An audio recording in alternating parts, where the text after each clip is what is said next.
So, if you listen to this podcast, you're interested in modern history.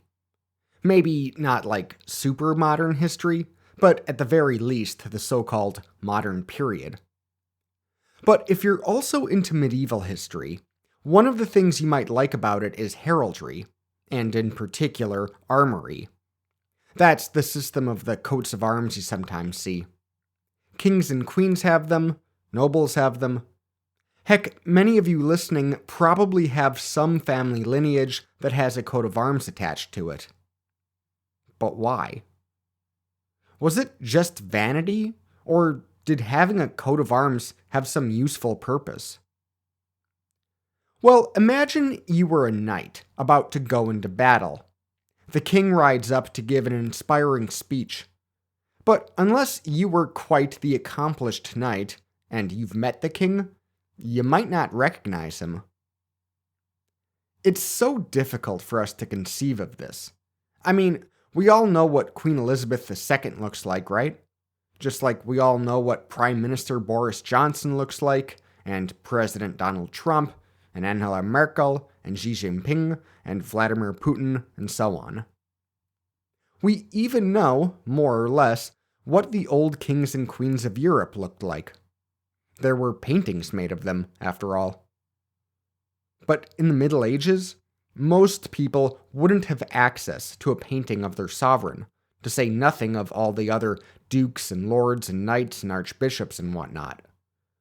The only image of the king you'd have seen would probably be a crude profile of him on a coin. And if you could look up at someone and say, "Hey, aren't you the guy from this coin? Are you the king?" Well, that would be pretty impressive. The coat of arms, with its particular colors, patterns, and drawings, was the way a person of significance could be recognized. And I think you know where I'm about to go with this. The reason why we don't rely on armory anymore. The reason why we know what our political leaders look like. The topic of today's episode: photography. As you'll remember from chapter 16, Sir Humphrey Davy wrote an 1802 account of, quote, "a method of copying paintings upon glass and of making profiles by the agency of light upon nitrate of silver." Thomas Wedgwood, the son of our old friend, the pottery factory mogul Josiah Wedgwood, had figured out a process for using these light-sensitive chemicals to capture silhouette images on paper. Now, the idea of using light to affect chemicals, especially silver nitrate, had been around for ages. In 1614, an Italian chemist named Angelo Sala wrote how, quote, "when you expose powdered silver nitrate to sunlight, it turns black as ink." In 1717, Johann Heinrich Schultz carried out an experiment in Germany in which he put a stencil on a bottle and then put a silver nitrate mixture in the stencil. He then applied it to sunlight, the chemical mixture turned dark, and writing appeared on the bottle. Also going back ages was something called a camera obscura, Latin for dark room. The camera obscura phenomenon happens when light passes through a small pinhole. It creates an inverted image. So, let's say you're in a dark room, sitting with your back to one wall, facing another wall. On the wall behind you is a pinhole. And on the other side of that pinhole is the outside, on a bright day. And standing outside is me. What happens is the light will pass through the pinhole and project onto the opposite wall in the dark room, the wall you're facing. And you'll be able to see my face upside down on that wall. During the Enlightenment, several individuals came up with ways to improve the camera obscura. You could replace the pinhole with a lens. You could add a mirror so the reproduced image would no longer be inverted. You could make it smaller, too. Less of a room and more of a box. And you could see the reproduced image from the outside.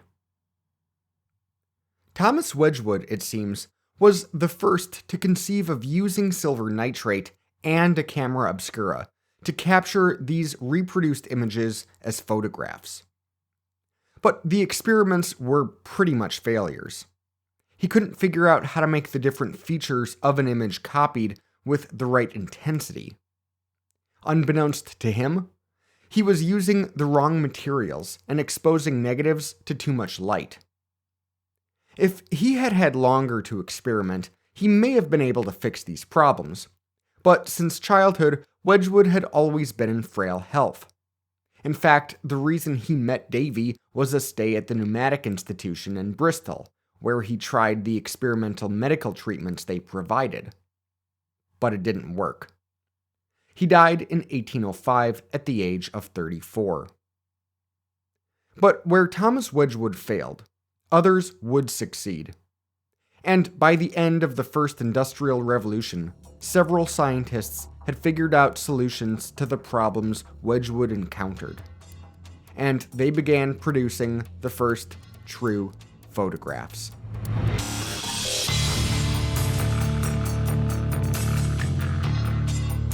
This is the Industrial Revolutions.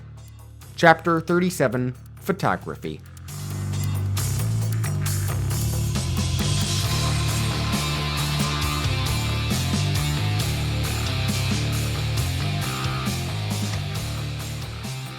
One note before we get started, I want to thank all of our Patreon supporters today, including Walter Torres, John Bartlett, Brian Long, and new patrons Eric Hoganson and Brandon Stansbury. Thank you all for your ongoing support. So, Thomas Wedgwood may have invented photography, more or less, in Britain, but the first successful experiments with photography came out of France. Among the early French experimenters in photography may have been our old friend, Jacques-Alexandre César Charles, one of the hot air balloonists from Chapter 25. While he never documented his work, it is believed that he demonstrated a process for capturing silhouettes on light-sensitive paper at the Louvre around 1801. But the guy who really got the ball rolling was an inventor named Nicéphore Niepce. Joseph Nicéphore Niepce was born in the Saône-et-Loire in 1765. His father was a lawyer, and the well-off family was suspected of royalist sympathies during the French Revolution. Niepce became a professor after completing his studies at Angers, then, for a while, served in the army under Napoleon. He returned to civilian life in 1801, becoming something of a gentleman farmer and Renaissance man, working on various scientific experiments.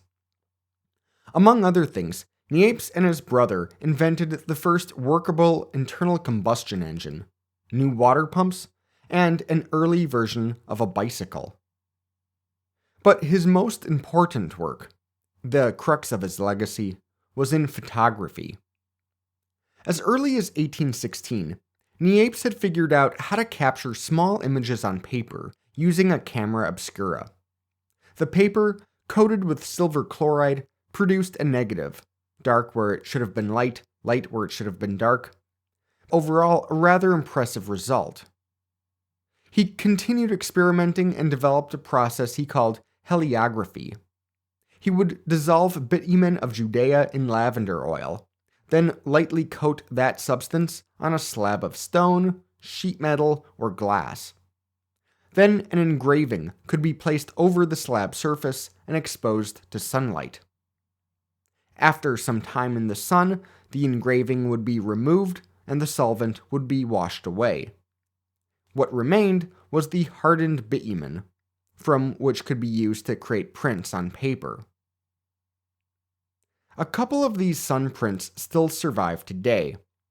One is a reproduced version of an old Flemish engraving of a boy with a horse. Another is of a woman with a spinning wheel. And had he left it there, it still probably would have been a significant invention, as a means of mass-producing printed images. But he also took it a step further. Around 1826 or 1827, Niepce used a camera obscura to capture an image on a pewter sheet, coated in his bitumen solution. Placing the camera in his upstairs window, the image he captured was the scene of his neighborhood, including walls and a roof of adjacent buildings, and a field in the distance.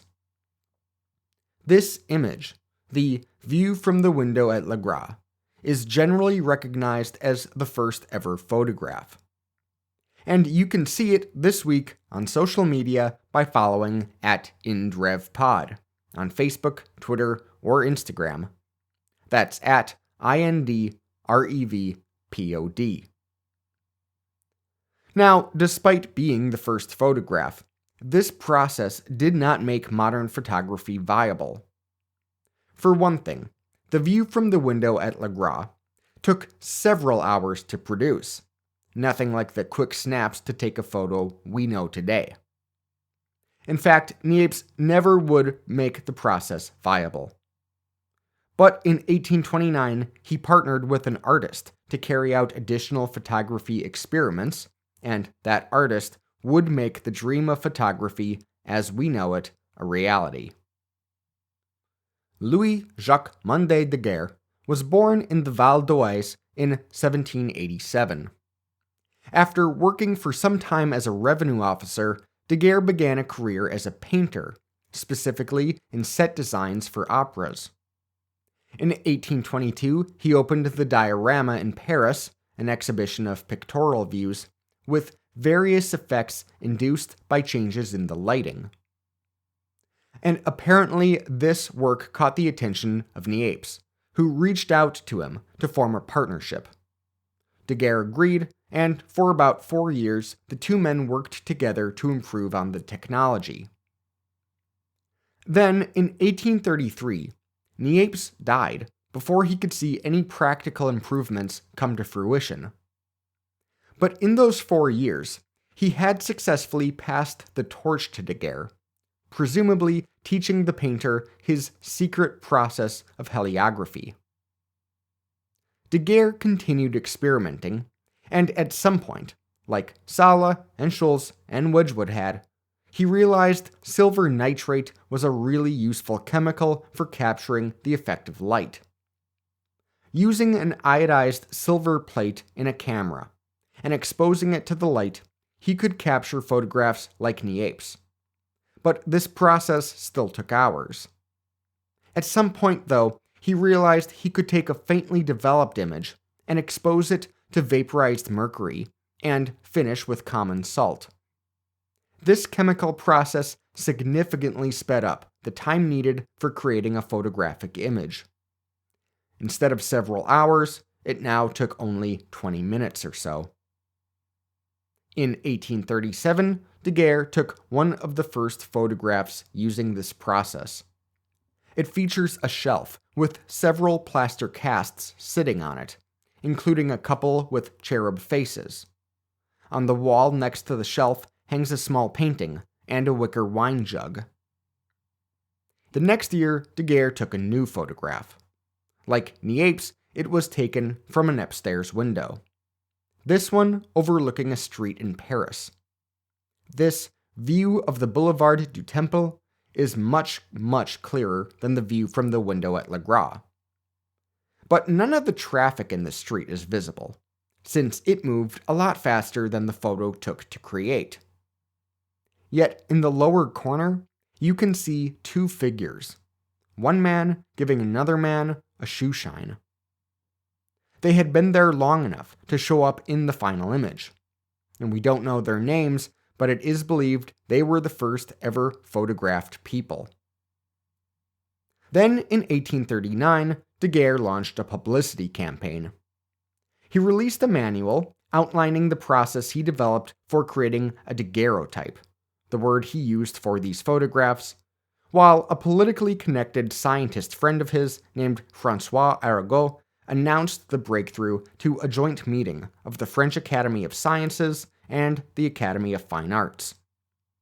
Arago subsequently arranged for the French government to buy the rights to this invention and give it to the world for free, in exchange for lifetime pensions to Daguerre and Niepce's son Isidore.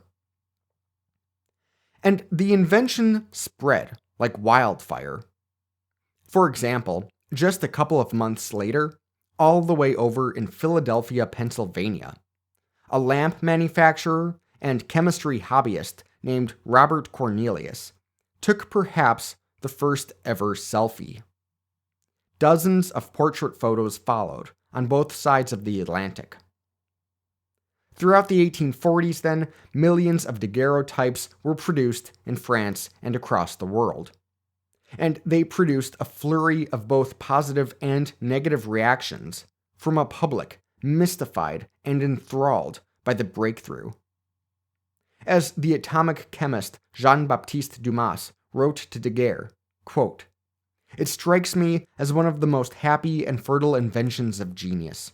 You have put a new force in the hands of man, a new agent destined to produce an incalculable evolution in the art of imitation."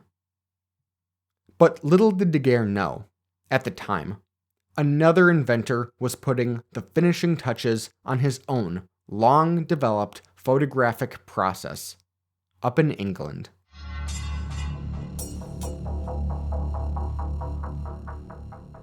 William Henry Fox Talbot was born into an aristocratic family in Dorset in 1800. A quite successful student at Cambridge, Talbot was something of a polymath scholar, contributing to the fields of linguistics, the classics, mathematics, astronomy, physics, and chemistry. He soon became a member of the Royal Society, and in the 1830s, he briefly served as a member of Parliament. Then, in 1835, he published an article announcing a new discovery. Bathing a piece of paper in a solution of common salt and then coating one side with a strong solution of silver nitrate, he produced a silver chloride, making the paper very light sensitive. From there, he could use a camera to create a photographic negative. That same year, then, he took perhaps the longest surviving photo negative. It was of a latticed window in his father's hometown at Lacock Abbey. So, in 1839, when he learned of Daguerre's great invention, Talbot scrambled. He argued he was the real inventor of the photograph, and quickly presented his work to the Royal Institution just days after Arago's presentation in Paris. And in particular, he presented several photographs he took which predated the daguerreotype. He called his the calotype. It soon became apparent that the daguerreotype and the calotype were two very different means of achieving the same ends. The daguerreotype used a camera obscura to produce an image on a metal plate, and a mirror image of that plate could be used to turn into a photograph.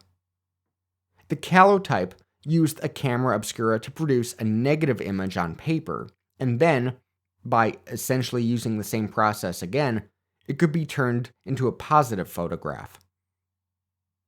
Now, Talbot estimated that he spent about £5,000 over the years developing the calotype, nearly $670,000 in modern terms. And he wanted to make it all worthwhile.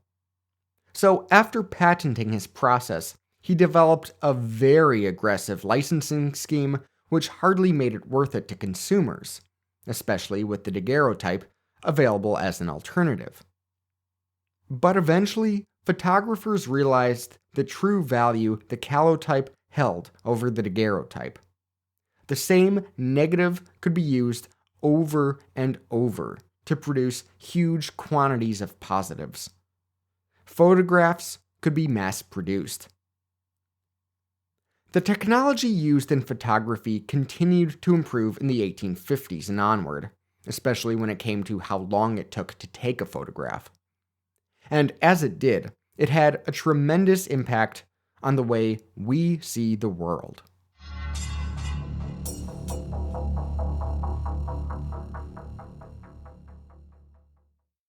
While I was in Japan, I visited a number of ancient Buddhist temples and Shinto shrines. and like a good tourist, I took a lot of photos. But when ceremonies were happening at these places, photography was forbidden.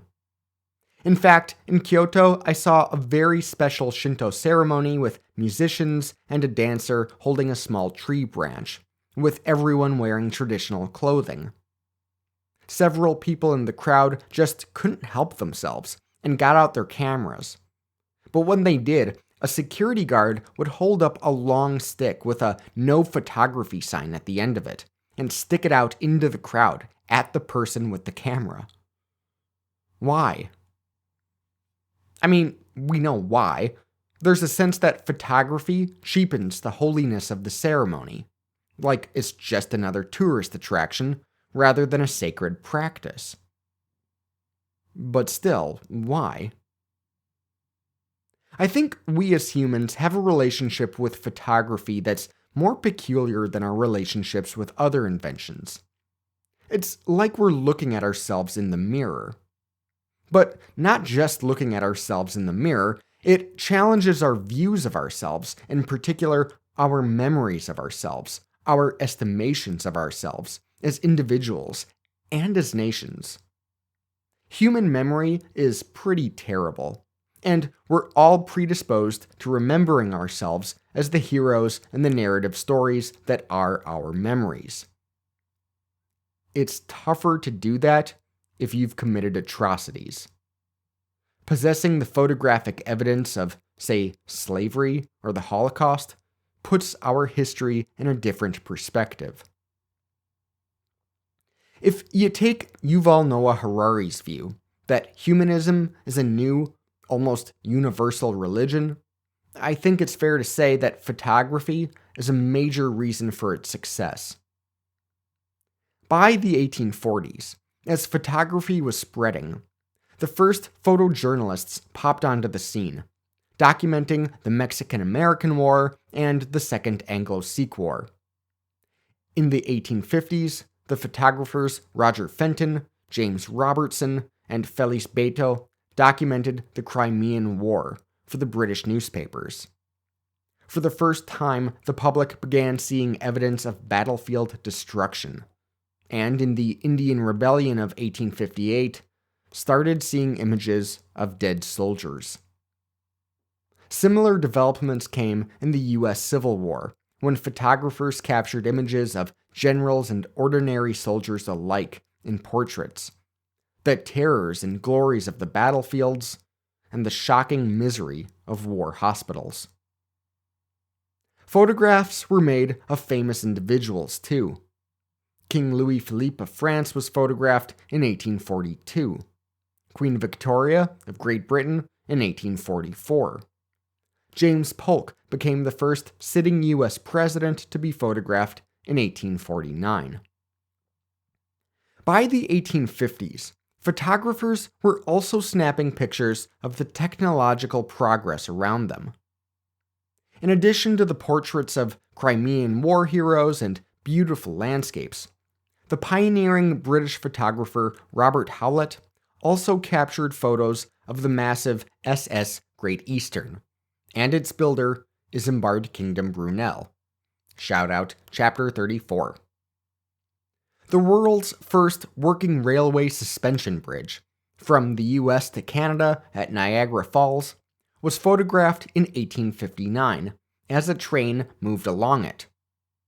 And that photo is credited with changing Europeans' views of North America, from those of a primitive, undeveloped landmass to those of rising industrial powers.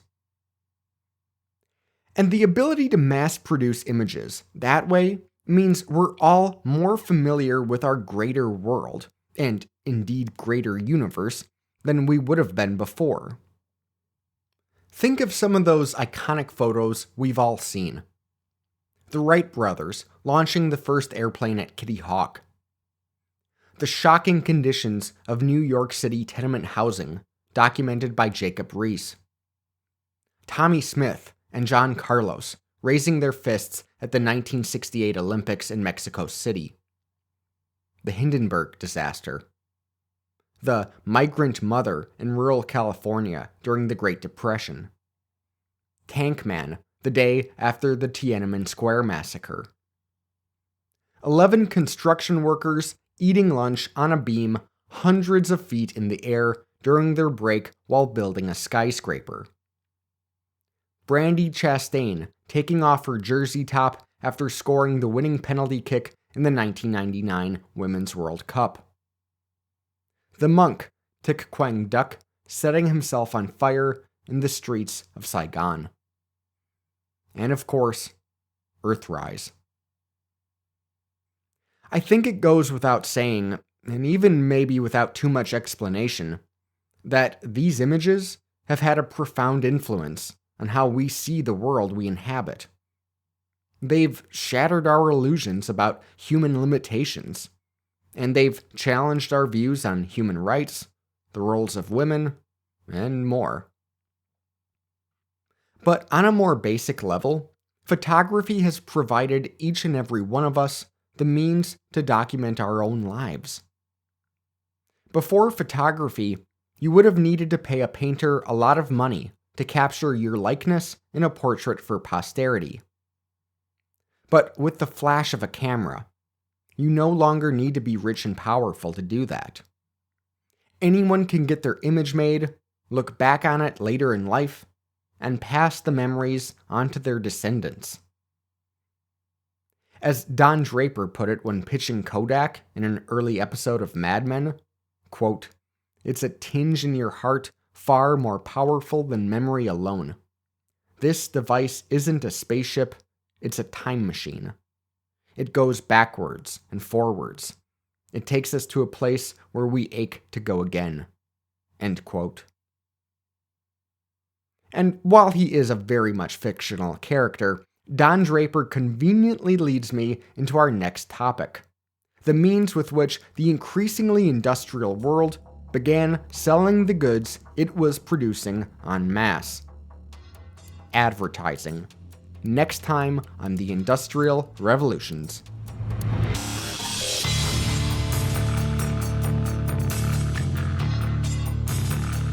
You know what I would like for this holiday season? For you to give the gift of the Industrial Revolutions to your friends and family. Share and recommend it to anyone and everyone who loves history and listens to podcasts. Thank you.